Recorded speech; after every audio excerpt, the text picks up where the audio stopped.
Well, welcome back to Your Life is About to Change, Part 2 on Old Soul, New Soul Astrology. I'm jumping in before Thomas today because Thomas has an ancillary technique for approaching this whole phase in your life, which is a major, major change that's in your power to create.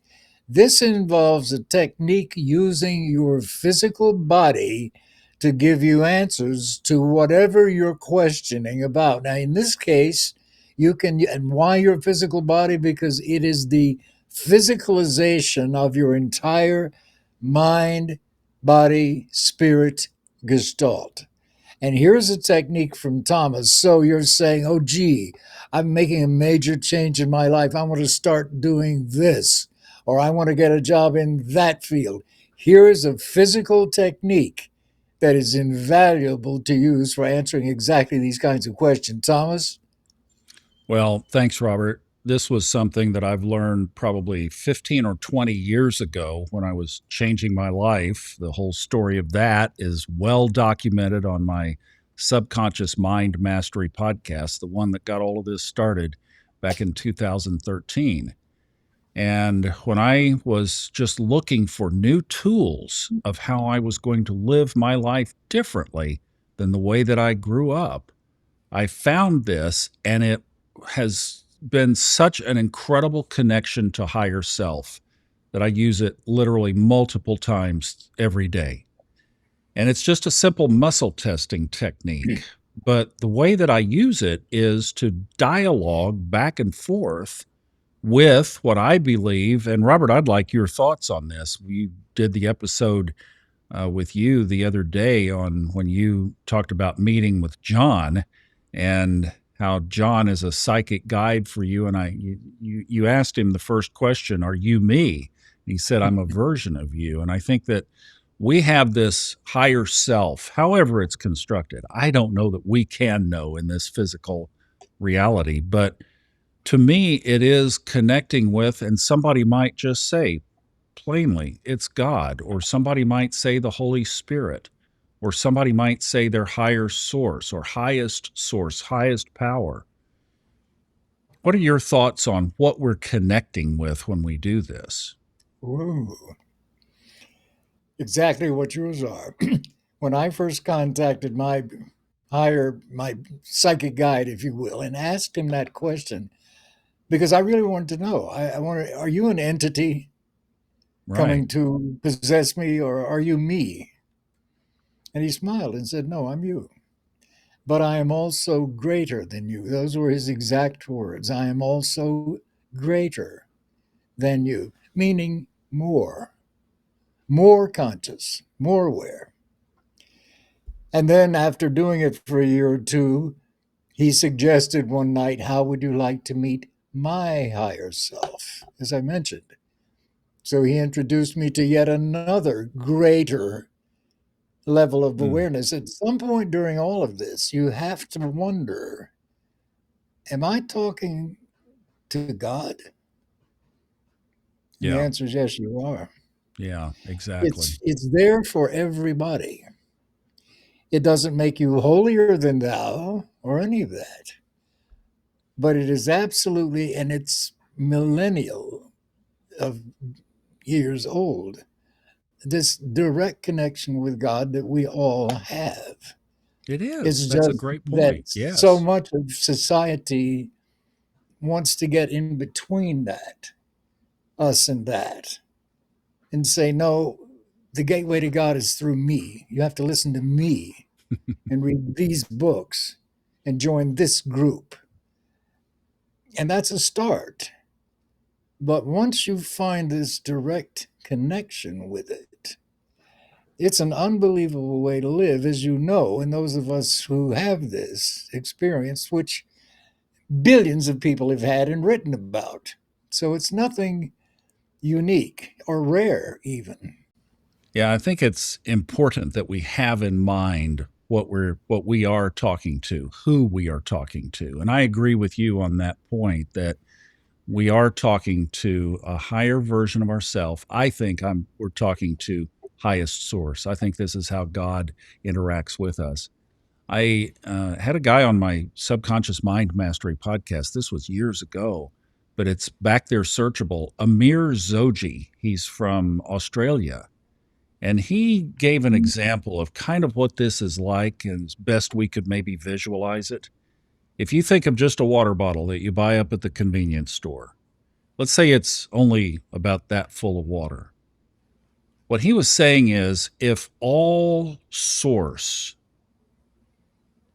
is the ocean, the vast, limitless ocean, and that was ocean water that was in that water bottle, and you hold the bottle up, and of course, the bottle represents us, our physicality.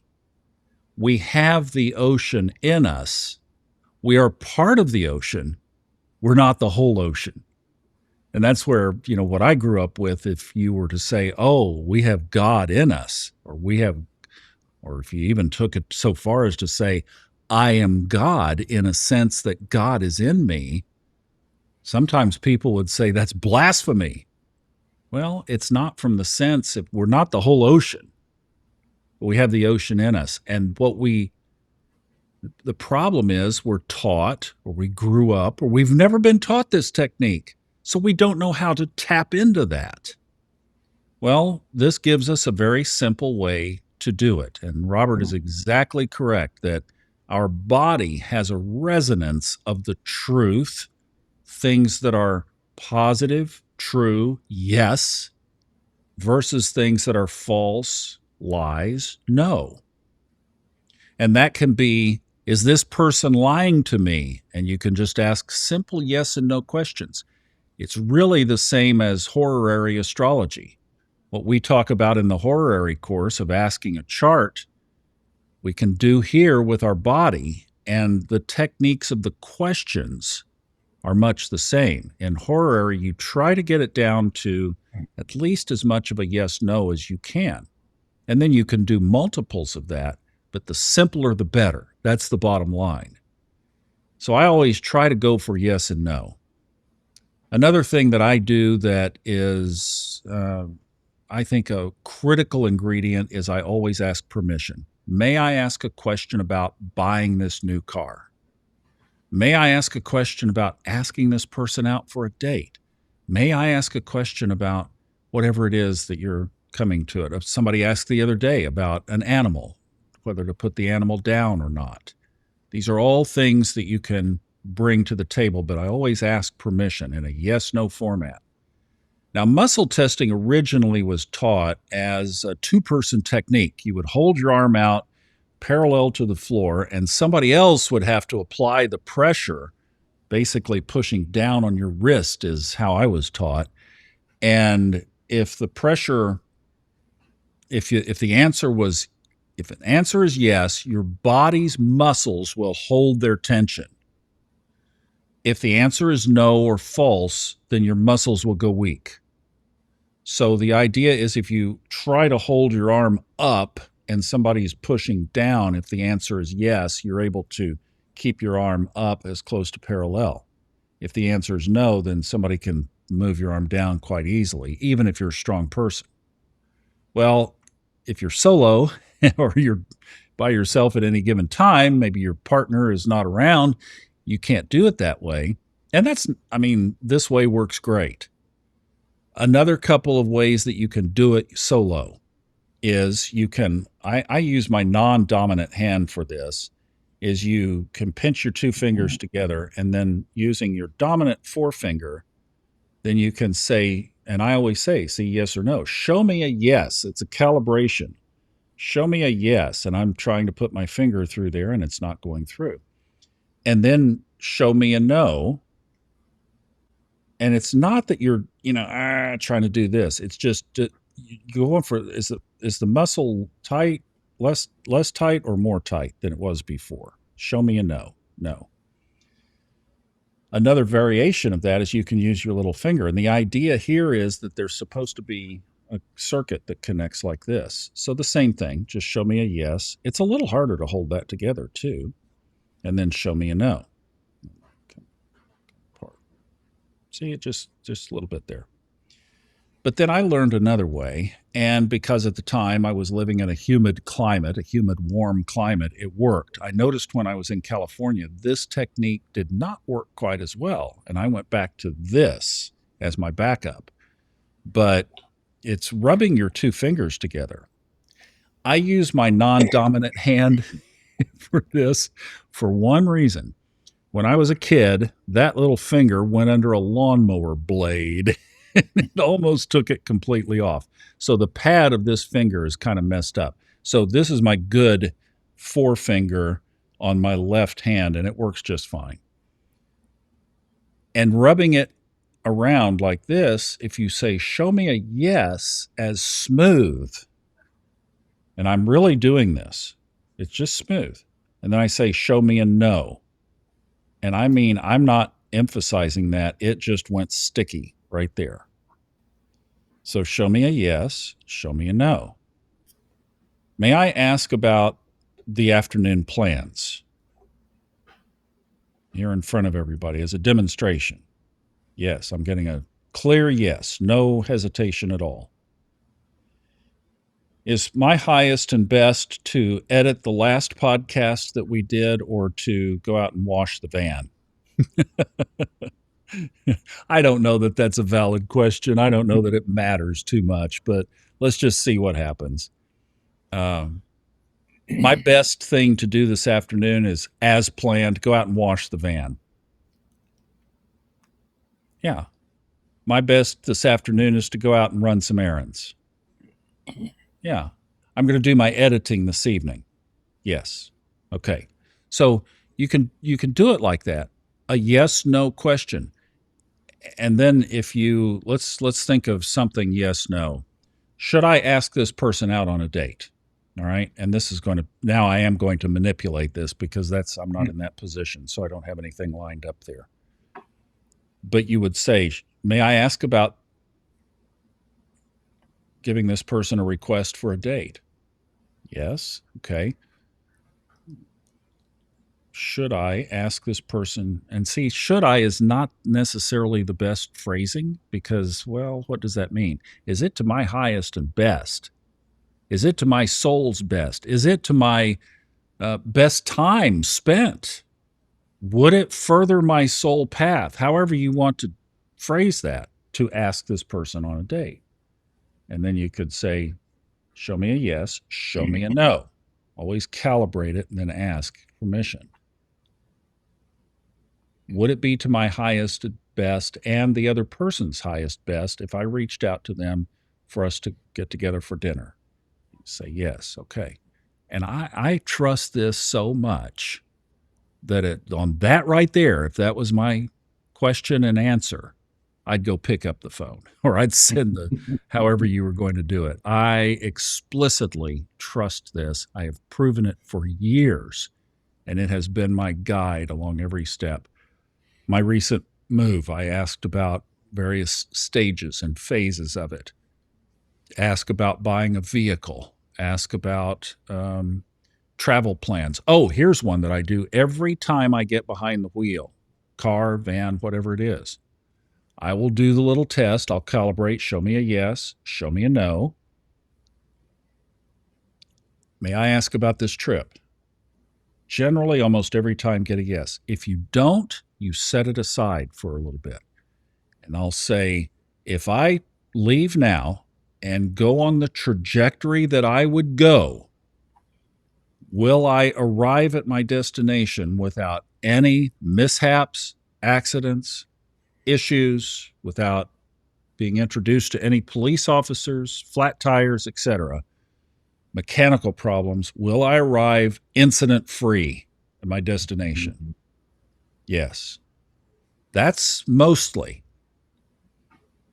If it said no, then I would literally stop my plans and wait for a few minutes before I re-asked. And I think that plays in with what Robert teaches about horary as well. But if you're in your car and you buckled in and you're ready to turn the ignition on and it's hot outside and you ask and it says no, then I'm going to give it a little bit of time, because that timeline or that time trajectory could have an issue or an accident in front of it. You can ask, is there anything mechanically wrong with my car that will prevent it from fulfilling its responsibility on this next drive? No. I did this skiing. I would ask, if I leave now and go ski by myself or with Hemet or whatever I was going to do, if I leave now, will I return in the same condition that I am leaving in? I thought that was a pretty good way to ask. It's like, I'm walking out of here. Will I walk back in? I only got no a few times, and I'm not kidding. Now, I got to where I would ask this before I got dressed, but I would not go if it said no. And I never had a ski accident. And what I didn't get to figure out, I don't want to know, right? It's like I might have averted an accident or a broken bone. So there's a wide variety of things you can do. You can ask about health issues. You could say, literally, do I have cancer growing in my body? Should I take this medication or that? There's a plethora of medicines that do kind of the same thing. Is this the best medicine or is that the best medicine for my issue? Or is there a natural treatment for this? So you can just play with it in any kind of way you want. And Robert, it has truly been life-changing. I don't live without it. Same for me. And a point too that you reminded me of when we were talking about this, beginning to work this way. Thomas and I are trying to teach all of you how to do astrology on your own, and these ancillary methods that go along with it metaphysically. So in horary astrology, the querent, the person asking the question, has to be directly involved in the outcome. So you cannot use horary astrology to say who's going to win the presidential election, because one vote doesn't determine that. So there's no direct thing. Another one, Thomas just said, is this person lying? Another way to phrase that, and you begin to learn the more you study with astrology, is to say, should I act as if this were true? Or should I act as if this were false? So you're not asking about another person. But when somebody says, oh, I want you to invest $10,000 in my business, it's going to do this, this, this, and I've got this business plan. Here's where it's going to start paying off. All right, go home in private. And using Thomas's muscle testing technique, you can say, should I act as if all of this that I've just been told is true? And try this and see, maybe not. So then you know to hesitate. It also reminds me of two more things. One was a Japanese client that I had really at the very beginning of my practice 60 years ago. And he said, I have never let astrology stop me from doing something in business that I wanted to do. I have let astrology delay my timing in doing it. And it kind of reminded me of Swami Paramahansa Yogananda that I'd mentioned before. Show me the worst day in my horoscope to start a business, and I'll start a business on that day that will succeed. So when you begin to understand what these signals that you can absolutely link up to through Thomas's muscle testing techniques or through astrology, these signals are there for you to just pay attention to and be rational about. So if you get a negative response, no, there's no harm in waiting, no harm in thinking things through and saying, well, maybe this is not the right time. Maybe I'll ask again later. So anyway, Thomas, thank you so much for sharing this technique with us. I'm going to go back to start using it again. It's been a while. Well, good. And you mentioned on horary, just a point there, and then we'll wrap up here, that I combine the two, but I use the horary often for the bigger things. Like when I'm strapped in the car, I don't look at the third house to see if the trip is going to be okay. I use the muscle testing for that. Bigger decisions. And one thing horary can do that this technique is maybe not as strong at doing is exactly what you mentioned, telling you, whoa, wait, tap the brakes, because there are several ways in horary that you can get that kind of answer. The chart can't tell you more right now. It might be too soon. It might be too late. So you can get some more granularity from that. Do I combine them? Yes, absolutely. Now, Had a lot of people are asking questions now, Robert. I'm sure they've asked of you in readings. I've had several just this past week. So if you'd like to talk to Robert about some future events from the chart's perspective, and that's another beautiful thing about Horary, this is yes and no. Horary can tell you a whole seasoning of things around where's Jupiter, where's Venus, where's Saturn, what does all that look like? Are there squares to Mars? And that is invaluable information in the bigger picture. So Horary can paint a more complete picture, and Robert can do that with you. However you'd like to get there, we have the course. It's on funastrology.com, and we have Robert's new website if you'd like to hook up one-on-one. Thanks so much for watching and listening. Hit that subscribe button on your way out, and we'll see you next time on the Old Soul, New Soul Astrology Podcast.